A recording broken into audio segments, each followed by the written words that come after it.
Everybody, Chris Flipper on the bus, small business owner coaching. Forgive the Rangers jersey, but it is playoff hockey time of year, and the New York Rangers are 2 down, 14 to go until that Stanley Cup comes. So we're gonna support. And Debbie Strott is our presenter today, and we're gonna learn something about how to maybe raise our kids better, smarter, wiser for the long haul. So, Debbie, I'll give it to you. Chris, thank you very much. So I'm going to share my screen with everyone's permission and let us get started. So Ooh, let me look do at this that. so we don't affect it. Right, so let's start with this. Hi, my name is something, and this is my best friend Anything. And you thought it was simple. So, who are we? Well, now that we have met our loyal and lovable friends, let's look into why they are here. Before heading out to Thailand in 2018, after a really rushed day and still with plenty to do, we decided to stop off at Five Guys, the burger joint, just for, a little bite to eat. Nothing like a freshly made char-grilled burger with all the mouth-watering trimmings and fries to help get the rest of the day completed. As we were settling in, couldn't help but notice a father-daughter duo nearby. It was a classic either mom's away or dad's on duty scenario or a shared custody kind of evening. Either way, it had a touch of despondency to it. They perched on the tall chairs with their feet dangling midair, making even adults feel like they were really kids in a bar. The little girl, she was around 6 or 7, she sat quietly, almost sort of placidly, which was rare sight for, someone of her age. She seemed content with just being in her own bubble and nibbling on a little bit of food while she was kind of looking out the window. On the other hand, Dad was glued to his phone, lost in what appeared to be riveting conversation, judging by the speed of his typing on his phone. For a good half hour, I sat and observed this peculiar dance of disconnection. The girl made attempts to chat with her dad, who half-heartedly responded between scrolls. It was like watching a mini soap opera unfold in a burger joint. Eventually, the girl finished her meal, leaving a large portion of it untouched, and she swiveled her chair around and her little legs were swinging as she surveyed the restaurant. Every now and again, she tried to engage her dad again, but his phone seemed to hold more allure than her chatter. Watching this, my heart went out to her. It made me wonder how many folk out there have witnessed similar scenes, regardless of where we've lived. Now, I've lived on 3 continents, in the UK, South Africa, Thailand. I've spent time in the US, and I have friends in Australia who say the same happens there. Antarctica, well, looking at that, it's none of my business, but it's not unique to any one country. Do you know, when I was creating these images, I asked AI, I was creating an image of, 10 adults that were browsing their devices and pretty much ignoring their kids. And I said, could you create me one? And AI said to me, I can't do that. I think it's time to start over. Maybe AI knows something that we're all missing. And this isn't only mobile devices, too busy at home, not enough time in the day, but just a couple of other examples we have all been there. It's these moments, while seemingly trivial, can sow seeds of deep-rooted beliefs in children. The little girl's subtle attempt to connection with her father, distracted responses, hinted at a broad issue, one that extends beyond just the phone distractions. What does this look like if left unaddressed?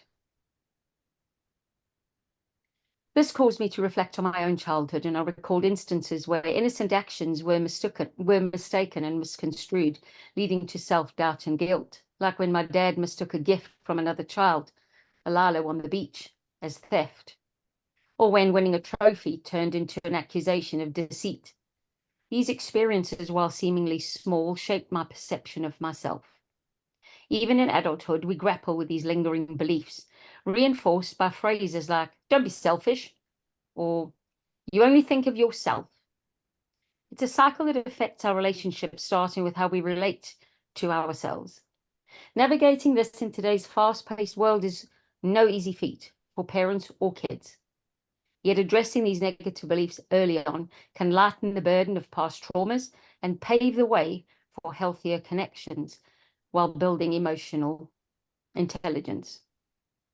To tackle this, I developed an interactive activity, blending technology and real-life stories amid aimed at bridging the generation gaps and fostering open communication. So let's hear from Elliot.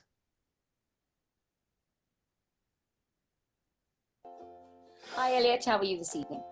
Good. Good. Neil, you all right to do a video testimonial for me, Elliot? Okay. How did it go when you played something simple? Really good. Fantastic. And what was good about it? What did you like the most? What was good about it? The way that it had all the characters and how it made me not feel lonely anymore and sad. Okay. And would you recommend it to a friend? Yes. And why would you recommend it to a friend? Because if you felt sad or someone died, it would help you feel a lot better.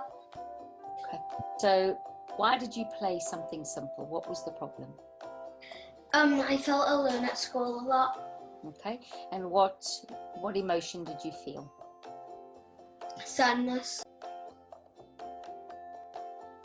Elliot, we 2 years ago did some work with a transitional coach called Debbie with a game she was developing and testing called Something Simple, the game. Do you remember that? Yes.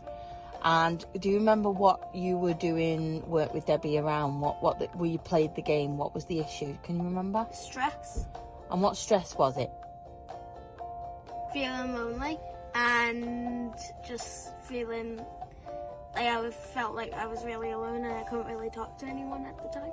Okay, and when you did the Something Simple with Debbie at the time, do you remember whether or not that fixed that problem? Did you feel better? Did it all go away after, or did you still have some of it left behind?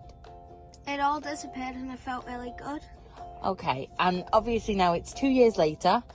You're no longer at primary school, you're at high school now. It's your first year.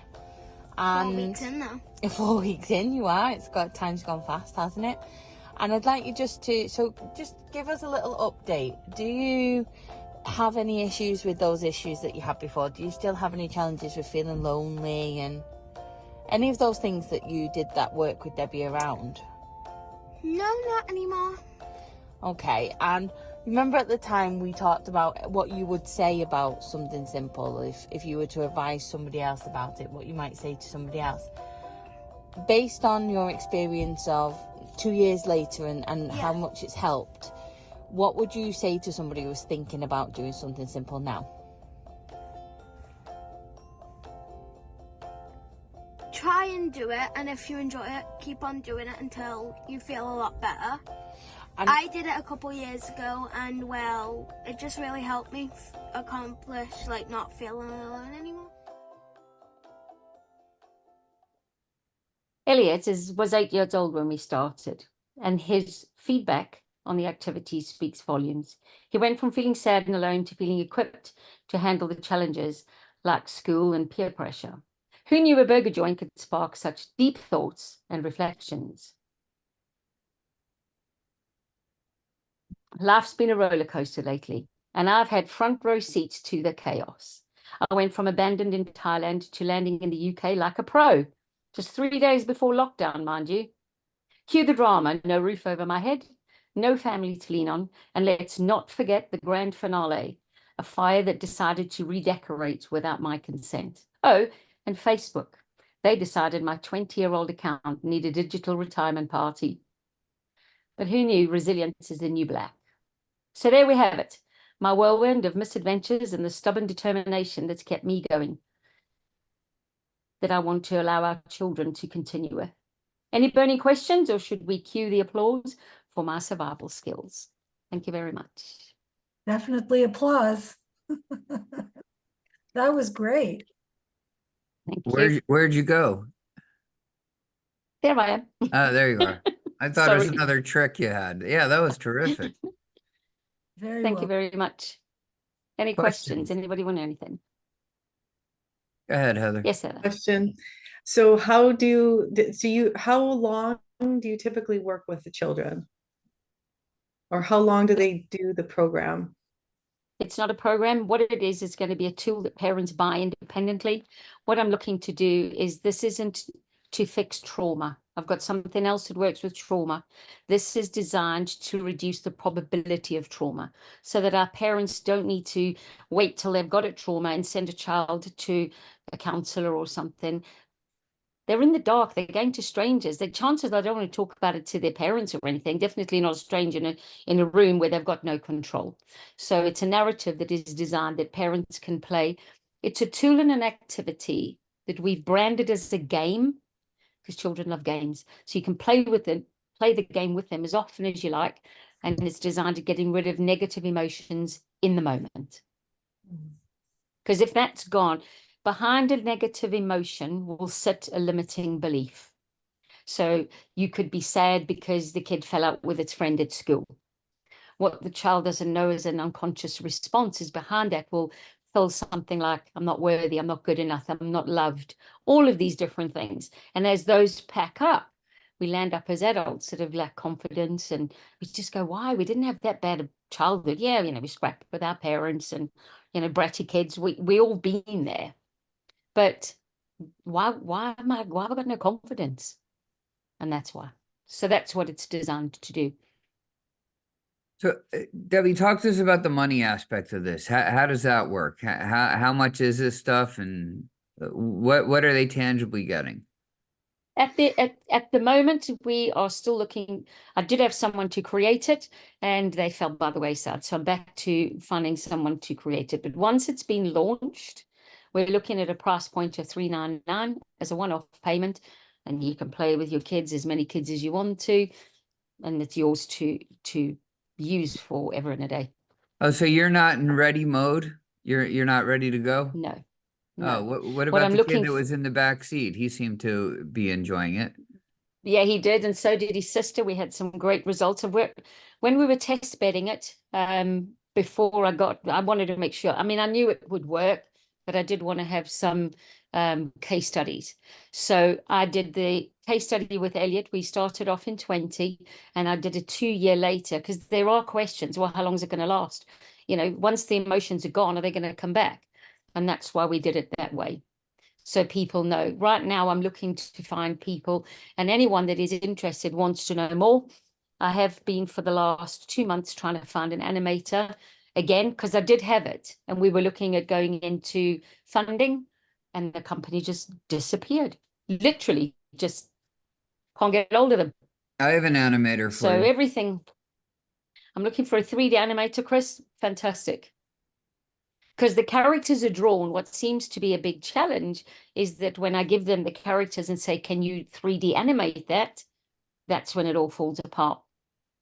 So I'll introduce you to Mike Doyle. Send me an email and I'll make the introduction. yeah, Jeannie was great. I'm in contact with Tom Langan as well. So, but I don't know. He said he will look, but Chris, the more I can get, I don't want somebody that say, well, I can't do it because I've had a lot of And them. no offense to Jeannie, I know Tom. It's not so much his wheelhouse, but Mike actually he creates animations. That's what he does, and it's the That's only fine. thing he does. Chris, I'll send you an email. Thanks for that. Okay. Any other questions or comments? Did you use AI to make the presentation? The presentation is brilliant, but you've got a lot of interesting things going on in the presentation. Yes, what I wanted to do, Deb, is I wanted to be a little bit dissociative because this message, some people can take it quite personally.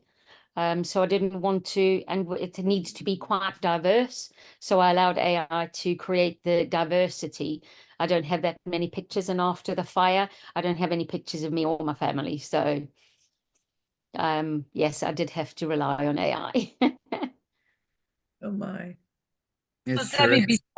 I'm sorry. Besides an animator, how else can we who can we refer to you? I need a 3D animator, and then I need a coder that can create the web-based app for me that will sit within a website.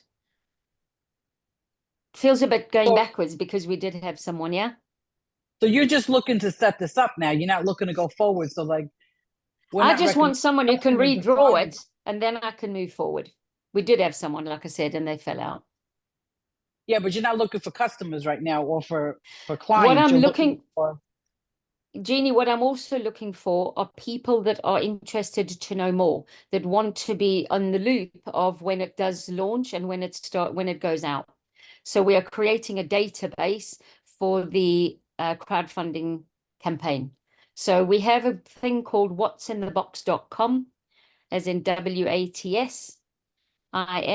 WATSINTHEBOX, whatsinthebox.com, where people can register their interest. And as soon as we've got more stuff going on, I kind of pulled it back a little bit when the animators and the company fell by the wayside. I didn't want people sitting in there for ages and ages because they've let us down. So, but Thank you. yes. Thanks, Jeannie. Other questions or comments? All right, Debbie, great job. Thank you. Thank you very much.